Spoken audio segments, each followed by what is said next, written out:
இறைதூதர் இயேசுபிரான் திமுகவுக்கு போடாதீன்னு சொன்னாலும் கிறிஸ்தவ மக்கள் நீங்கள் இயேசுவே இல்லை, நீங்கள் இறைதூதரே இல்லைன்னு சொல்லுவாங்களே ஒழிய, ஸல்லல்லாஹு அலைஹி வஸல்லம் நபிகள் தயவு செய்து திமுகவுக்கு போடாதீங்கனாலும் நீங்கள் நபிகளே இல்லை, நீங்கள் இறைதூதரே இல்லை என்று சொல்லுவாங்களே ஒழிய,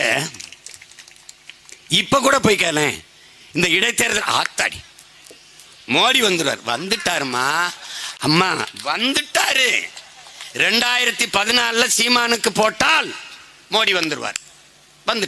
2019 நாம் தமிழர் சீமானுக்கு போட்டால் மோடி வந்துட்டார்.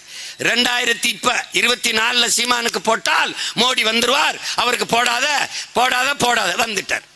குழந்தைக்கு பாட்டு பாடி சோறு ஊட்டுவது, கதை சொல்லி சோறு ஊட்டுவது, குயிலை காட்டி மயிலை காட்டி சோறு ஊட்டுவது, நிலவை காட்டி சோறு ஊட்டுவது.